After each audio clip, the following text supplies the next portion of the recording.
La oposición es la suerte que le toca a todos aquellos a quienes emplea Dios para que prediquen verdades aplicables, especialmente a su época. Había una verdad presente o de actualidad en los días de Lutero, una verdad que en aquel tiempo revestía especial importancia. Y así hay ahora una verdad de actualidad para la iglesia en nuestros días. Porque el Señor es el Espíritu. A continuación, el programa Restaurando la Verdad Presente. Muy buenos días, mis queridos hermanos, y bienvenidos a su programa radial Restaurando la Verdad Presente. Les habla para ustedes en esta hermosa mañana Jeffrey Mercado y me acompaña el hermano Juan Berganzo. Que el Señor los bendiga en esta hermosa mañana. Amén, que así sea. Bien, mis queridos hermanos, en esta mañana vamos con la tercera parte de la batalla final de adoración. Y le vamos a pedir en estos momentos a Juan que nos lleve al trono de la gracia para entrar en tema. Bondadoso y amado Dios, Padre Santo y Padre Bueno, que mora en el lugar santísimo, en el santuario celestial. En esta hora, Padre, queremos darte las gracias por traernos con bien a este lugar para exponer tu palabra, Señor. Pidiéndote, amado Dios, que nos use con poder, Padre, que este mensaje pueda ser de bendición para el radio escucha, como también para nuestra vida espiritual, Padre. Padre, que todo lo que hagamos sea para honra y gloria tuya en esta hermosa mañana. Bendiciones que te imploramos en el nombre y por los méritos de tu Hijo amado Cristo Jesús. Amén. Amén. Gracias, Padre. Mis queridos hermanos, reciban un caluroso saludo de parte del ministerio en esta mañana y vamos a comenzar con los versículos de introducción que podemos encontrar en Apocalipsis. Vamos a empezar con el capítulo 11 y el capítulo 12. Apocalipsis 11, versículo 15 dice: el séptimo ángel tocó la trompeta y hubo grandes voces en el cielo que decían: los reinos del mundo han venido a ser de nuestro Señor y de su Cristo, y Él reinará por los siglos de los siglos. Y Apocalipsis capítulo 12, versículo 17 dice la palabra de Dios: entonces el dragón se llenó de ira contra la mujer y se fue a hacer guerra contra el resto de la descendencia de ella, los que guardan los mandamientos de Dios y tienen el testimonio de Jesucristo. Mis queridos hermanos, en esta mañana, el que tiene oído, oiga lo que el Espíritu dice a las iglesias. Amén. Mis hermanos, en el programa pasado repasamos la promesa hecha a los que vencieran de la iglesia de Filadelfia y demostramos cómo la doctrina de la Trinidad no se ajustaba a la misma y no cuadraba con la verdad allí presentada. También repasamos algunos versículos de los capítulos 4 y 5 del libro de Apocalipsis, donde se revelan escenas de adoración en el cielo. Ahí también vimos que la Trinidad brillaba por su ausencia. Y ya finalizando el programa, comentamos acerca de los que, evadiendo el tema, se excusan diciendo que cuando lleguen al cielo se enterarán si son 3 o si son solo 2. Mostramos claramente que nunca se daría tal caso, precisamente por lo que a Dios le plació revelar en el libro de Apocalipsis. En el programa de hoy vamos a usar eso como nuestro punto de partida, aunque luego seguiremos repasando otras escenas del Apocalipsis que desmienten la doctrina de la Trinidad. Padre Santo y Padre Bueno, nuevamente sacudimos a tu presencia para que nos dirijas, oh Dios eterno, en el estudio de esta mañana. Amén. Y para que tu luz, Padre, disipe las tinieblas que han cubierto al mundo que profesa seguirte. Abre los ojos de los radios oyentes en esta mañana para que puedan entender tu verdad. Amén. Como mencionaba el hermano Juan, finalizando el programa pasado, se demostró que es absurdo decir que cuando lleguemos al cielo lo sabremos. ¿Y saben por qué, mis queridos hermanos? porque ya Dios lo ha revelado precisamente en el libro de Apocalipsis, pero en toda la Escritura. Y lo está revelando en el libro de Apocalipsis por una razón muy importante. Lo está revelando precisamente porque la batalla final tiene que ver con el asunto de la adoración. Tiene que ver con la elección que hagan los seres humanos entre la verdadera adoración, que es la que se lleva a cabo ahora mismo en el cielo, y la falsificación de la misma, que te separa del cielo y que te conduce tristemente a la muerte. Si estás practicando lo falso, lo contrario a lo revelado por Dios, ¿cómo puedes pensar que vas a alcanzar el cielo? Dios te revela lo verdadero para que no tengas excusa, para que sepas el camino a seguir. Y la última escena de adoración que repasamos contiene algo muy importante. La escena de adoración que vimos de Apocalipsis capítulo 5 y los versículos 13 y 14 concluye sin incluir a nadie más. Allí se presenta claramente que cuando todos adoraron al Padre y al Cordero, los 4 seres vivientes dicen amén y ahí termina la escena de adoración. Solo se adoraron a 2. El capítulo 6 continúa presentando lo que está sucediendo, pero la escena de adoración como tal concluyó cuando finalizó el capítulo 5. Ahora hagamos un pequeño contraste. Cuando nosotros oramos aquí en la tierra, nos dirigimos al Padre, lo exaltamos, le agradecemos, le contamos lo que nos motiva y lo que está afectando y hacemos nuestras peticiones basadas en los méritos del Hijo y las pedimos en su nombre. Luego al final de la oración decimos amén, que significa así sea. En esa comunión con el cielo se está reconociendo al Padre porque Él es la fuente de todas las cosas y al Hijo porque Él obró nuestra salvación. Se está adorando solamente al Padre y al Hijo, a nadie más. Cuando se adora al Hijo igualmente que al Padre, este acto es el máximo honor que le podamos rendir al Padre, porque hemos aceptado al que Él envió. Pero cuando hablamos de adoración, el hecho de que Dios esté revelando todo esto en el libro de Apocalipsis, de cierta manera, quiere decir que en la tierra la adoración no es análoga con lo que está tomando lugar en el cielo. En la oración modelo, Jesús dijo lo siguiente: hágase tu voluntad como en el cielo, así también en la tierra. Amén. Y eso, mis hermanos, incluye la adoración. Eso nos deja saber que actualmente la tierra no está en armonía con el cielo. Dios quiere que la adoración sea igual acá en la tierra como lo es en el cielo. Es el ejemplo que Cristo da y para eso o por eso oramos. Dios nos da ideas para que podamos entender esta verdad en particular, para que no nos engañen y para que estemos en armonía con los seres celestiales en cuanto a la adoración. Esto es otro propósito importante de este libro, el del Apocalipsis. Saben, muchas veces se piensa que el libro de Apocalipsis se trata solo de detalles técnicos de diferentes eventos, de diferentes fechas y de diferentes aspectos de la profecía, con todos los detalles que presenta. Y eso es muy cierto y está bueno.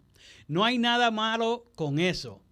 Es posible que algunos, por medio de esos estudios, hoy sean adventistas del séptimo día. Y ahí aprendimos cómo hacen sentido todas estas profecías, cómo todo cae en su lugar. Pero muchas veces en ese tipo de estudio, estas verdades en cuanto a la adoración verdadera, en cuanto a quienes son adorados en Apocalipsis, quedan totalmente fuera del escenario. Tristemente, muchas veces esto se pierde de vista y el propósito de Dios para revelar todo esto en el libro de Apocalipsis queda entre líneas. Fue revelado para que podamos tener un mejor conocimiento del Dios que dio esas profecías y para que le adores como se merece. Ese es el asunto por el cual Dios da tantos detalles. Cristo está revelando lo que está pasando en Apocalipsis para mostrarle el engaño que existe sobre el tema de la adoración. Cristo nos muestra la manera correcta de adorar para que seas un verdadero adorador, mi hermano. Todo lo demás es secundario. El asunto de la adoración es uno de los verdaderos propósitos del libro. Pero a veces nos enfocamos en todo lo demás y en los detalles. Es verdad, muchas de estas cosas son muy interesantes y estimulan al lector para seguir investigando. Pero si no captamos lo de la verdadera adoración, nos perdemos lo que es realmente importante y no queremos que eso pase. Es por eso que estamos repasando el libro de Apocalipsis en una perspectiva diferente. Pasemos entonces a los 7 sellos. En el segmento de los 7 sellos tenemos este versículo en el 6º sello, en Apocalipsis capítulo 6 y el versículo 16, donde habla sobre los impíos y dice lo siguiente: y decían a los montes y a las peñas, caed sobre nosotros y escondednos del rostro de aquel que está sentado en el trono, que es el Padre, y de la ira del Cordero, que es el Hijo. Ahora, mis queridos hermanos, según este versículo, Apocalipsis 6, 16, ¿de cuántos se están escondiendo los impíos?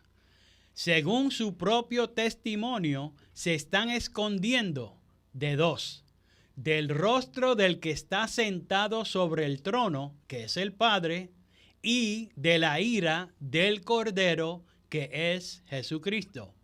Aquí no se presenta que quieren esconderse de una Trinidad, ni de un tercer ser. Tristemente, los impíos van a saber algo del verdadero Dios, un poquito, muy tarde. En el próximo capítulo habla acerca de los justos, el resto de la humanidad que aceptó lo que Dios reveló. Y mire cómo dice Apocalipsis capítulo 7 y el versículo 10. Y clamaban a gran voz diciendo: la salvación pertenece a nuestro Dios, que está sentado en el trono, y al Cordero. Gloria a Dios. Aquí están hablando los salvados y acreditan la salvación al Padre que está sentado en el trono y al Cordero, quien es el divino Hijo de Dios. Pero repasemos lo que hemos visto hasta ahora. Noten, en el capítulo 6, los impíos quieren esconderse del Padre y del Hijo. Y entonces vemos en el capítulo 7 que los justos le acreditan la salvación al Padre y al Hijo. Básicamente están diciendo: estamos aquí por lo que el Padre y el Hijo han hecho. No mencionan a otro ser ni a nadie más. Eso es lo que significa cuando dicen que la salvación pertenece al Padre y al Hijo. Amén. En otras palabras, los que merecen el crédito, los que hicieron una realidad todo el plan de salvación, los que lograron que estos que estaban en la tierra bajo la maldición del pecado, pero ahora son redimidos y ahora están de pie sobre el mar de cristal, es porque el Padre y el Hijo lo han hecho. No se habla de 3, solo de 2. Sí, mis hermanos. Los justos salvos reconocen en este particular cántico de justicia que hay solo 2, el Padre y su Hijo. Se refieren al Padre como el que está sentado sobre el trono y al Hijo como el Cordero.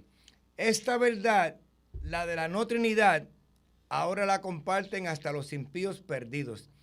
Llegaron a esa condición por sus malas decisiones, pero no porque Dios no haya revelado esta preciosa verdad.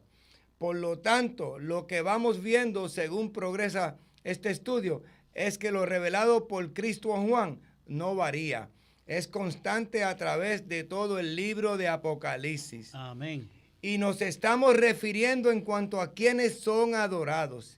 Siempre vemos que son dos. Ahora, lo que no encontramos ni nunca van a encontrar es que se presente a otro ser adicional recibiendo adoración. La Biblia sí presenta que hubo un ser que codició la posición de Dios y que quería ser adorado. Lo que muchos desconocen es que mediante la falsa doctrina de la Trinidad, Él intercepta la adoración que rinden los hombres, logrando de esta manera su objetivo. Pero pasemos ahora a las trompetas y analicen lo que se nos dice en Apocalipsis capítulo 11, que fue el versículo de introducción, y el versículo 15. El séptimo ángel tocó la trompeta y hubo grandes voces en el cielo que decían: los reinos del mundo han venido a ser de nuestro Dios y de su Cristo, y Él reinará por los siglos de los siglos. Nuevamente nos es revelado algo muy importante, nos es revelado en este versículo. Ahora, mis queridos hermanos, ¿a cuántos pertenecen los reinos de este mundo según ese versículo? Pues ahí dice claramente que son de nuestro Señor, refiriéndose al Dios Todopoderoso, al Padre. Y después dice, y de su Cristo, o de su ungido, obviamente refiriéndose al Hijo de Dios, a Jesucristo. Amén. Nuevamente nos habla acerca de dos y esa poderosa consistencia continúa, mis queridos hermanos, donde quiera que usted vaya en Apocalipsis, pero particularmente en Apocalipsis capítulo 12, versículo 10 dice: entonces oí una gran voz en el cielo que decía: ahora ha venido la salvación, el poder y el reino de nuestro Dios y la autoridad de su Cristo, porque ha sido lanzado fuera el acusador de nuestros hermanos. Que el Señor los reprenda. Continúa el versículo: el que los acusaba delante de nuestro Dios día y noche. ¿Qué encontramos aquí? Pues, mis queridos hermanos, encontramos lo mismo: el reino perteneciente a Dios y la potestad de su Cristo. Nuevamente vemos dos, y son los mismos que son señalados a través de todo el libro de Apocalipsis: el Padre y el Hijo. No encontramos sombra de variación, sino que cada vez esta verdad cobra más fuerza y solidez. Pero tristemente, aunque está ahí delante de nuestros ojos, no nos enfocamos tanto en eso. A lo mejor porque estamos mirando diferentes aspectos de la profecía, o quizás porque la cantidad de detalle nos ha acaparado toda la atención, o sencillamente porque no queremos ver lo que no compagina con lo que nos han enseñado. En este versículo se menciona o alude a un tercer ser, pero señala al adversario, el acusador de nuestros hermanos, al que ha engañado al mundo con un sistema falso de adoración, donde se adoran a tres bajo un manto cristiano, pero que realmente es un sistema de adoración de origen pagano. Mis queridos hermanos, el capítulo 12 de Apocalipsis es un capítulo muy importante, particularmente si eres adventista del séptimo día, porque en él se presenta la mujer parada sobre la luna y vestida de sol. Este es un símbolo de la iglesia pura, o sea, que no había sido corrompida con doctrinas falsas. Al concluir este capítulo, habla acerca del remanente, o de su simiente, o del resto de la descendencia de ella.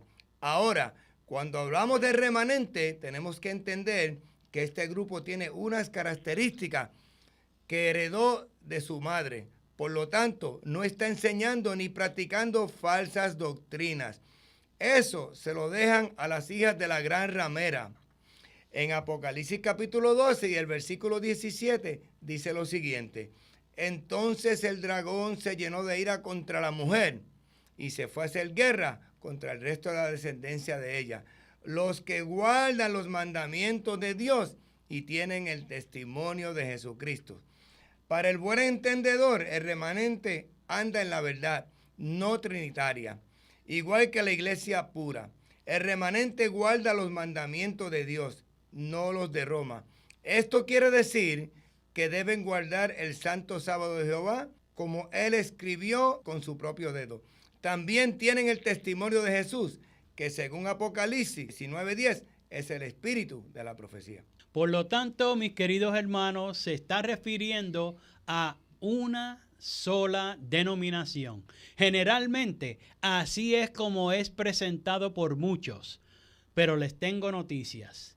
Hay muchos puntos importantes en este versículo. Primeramente, el dragón está airado con aquellos que guardan los mandamientos de Dios y tienen el testimonio de Jesús. ¿Cuántos personajes son mencionados en esas dos características? Pues solo dos: los mandamientos de Dios y el testimonio de Jesús. Nuevamente el Padre y el Hijo solamente. Noten, el dragón o diablo o Satanás, el Señor lo reprenda, no está enojado con aquellos que adoran una Trinidad. Él está enojado con aquellos que reconocen a Dios y guardan sus mandamientos, no los de Roma, y que reconocen a Cristo reteniendo su testimonio, no el del Papa. Escúchame, protestante, porque al que estés obedeciendo es al que estás adorando. Si estás guardando el domingo, ya sabes a quién estás adorando. Y si crees en la falsa doctrina de la Trinidad, la doctrina fundamental romana, pues igual. Nuevamente, el versículo nos habla acerca de adoradores de dos seres en particular, no de tres. Lo repito para que lo tengan claro. En otras palabras, si usted no adora al Dios que está revelado en el libro de Apocalipsis, ¿podría usted ser parte del remanente? Pues mis queridos hermanos, la respuesta es no. La iglesia pura no era trinitaria y tampoco lo va a ser el remanente. Amén. Por lo tanto, mis hermanos, el remanente tampoco lo es. El remanente no es simplemente un título que se le asignó a una denominación en particular. Por más que quisiéramos que así fuera, el remanente presenta unas características que no se pueden encubrir. El remanente, mis queridos hermanos, es una descripción de un grupo de personas que han sido definidas, no por pertenecer a un grupo en particular, sino por su estrecha relación con Dios y con el Hijo de Dios. Amén. Este grupo de personas guarda los mandamientos de Dios y tienen el testimonio de Jesús. Esto demuestra implícitamente que adoran a Dios, como ya hemos visto. La característica principal perteneciente a la palabra adoración, en cuanto a adoración se refiere, es la obediencia. Despierta, querido hermano adventista, despierta, protestante, despierta, católico. Adora a Dios y al Hijo de Dios. La adoración de remanente igual a aquella adoración que nos fue revelada en el libro de Apocalipsis.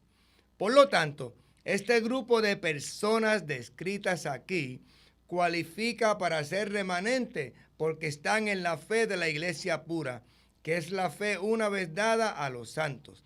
Ahora, analicemos un poco la palabra remanente. Generalmente quiere decir lo restante, lo que sobra, es lo que queda. Supongamos que usted tiene un material que va a utilizar para hacer una casa, ropa o cualquier cosa. Una vez concluida la labor, lo que sobra de esos materiales es un remanente. Y lo que queda, lo que sobró, siempre es igual al material primero. Es idéntico al primer material. El cuadro aquí es, el remanente es lo que queda del principio. No puede ser distinto, tiene que ser igual. Si comenzamos con madera, el restante no será piedra. Eso es muy claro, mis queridos hermanos. El comienzo de la iglesia de Cristo, ¿cuál fue? Pues comenzó con los apóstoles, cuando Jesús fundó su iglesia. Por lo tanto, el remanente de esa iglesia en los últimos días, en cuanto a la adoración se refiere, será igual que la iglesia apostólica. Estarán en la fe de los apóstoles y adorarán de la misma manera que lo hicieron los apóstoles. Ahora, vean lo interesante del libro de Apocalipsis. Aquí se nos da una idea de la creencia de la iglesia apostólica en cuanto a la adoración se refiere. Lo podemos ver en el libro de Apocalipsis, el capítulo 1 y el versículo 9. Y allí se nos dice: yo, Juan, vuestro hermano y partícipe vuestro en la tribulación, en el reino y en la paciencia de Jesucristo, estaba en la isla de Patmos por causa de la palabra de Dios y el testimonio de Jesucristo. Nuevamente, ¿de cuántos personajes habla Juan aquí en este versículo? La consistencia de la verdad bíblica continúa. Solo está hablando de dos. ¿No es eso interesante? Si ponemos estos dos versículos juntos y comparamos el principio de la iglesia con su remanente, entonces veremos que armonizan en cuanto a quienes adoran. Esto quiere decir que su adoración es igual a la adoración del cielo. Y eso es muy importante. Por eso es que Dios revela estas cosas. Juan fue un miembro de la iglesia apostólica. Y en este versículo nos dice que fue perseguido precisamente por la palabra de Dios, por él atenerse a la palabra de Dios y por retener el testimonio de Jesucristo. Él no fue perseguido por adorar una Trinidad, pues esa falsa doctrina, mis queridos hermanos, no entró hasta el siglo IV después de Cristo. Los apóstoles ni adoraron, ni siquiera supieron de una Trinidad. Por lo tanto, el verdadero remanente de hoy tampoco adora una Trinidad. Recuerda, y esto es muy importante, que el requisito de la confederación del mal, y estoy hablando acerca del Concilio Mundial de Iglesias o el Consejo Mundial de Iglesias, ese requisito único es que sean trinitarios. Eso nada más debe decirte algo. Y eso es lo que los excluye totalmente de ser remanente, mi querido hermano. Le queremos recordar que vamos con la cuarta parte de este tema el próximo domingo. No se lo vaya a perder. No tenemos tiempo para más. Les habló para ustedes Jeffrey Mercado y Juan Berganzo. Que el Señor me los bendiga. Hasta el próximo programa. Que el Señor me los bendiga. Para copia del programa de hoy, o si quieren apoyar el programa radial Restaurando la Verdad Presente, favor llamar al 787-238-8859. 787-238-8859. Y recuerden, 1 Corintios 8:6. Nosotros, empero, no tenemos más de un Dios, el Padre, del cual son todas las cosas y nosotros en Él, y un Señor Jesucristo, por el cual son todas las cosas y nosotros por Él. Que el Padre de nuestro Señor Jesucristo les bendiga.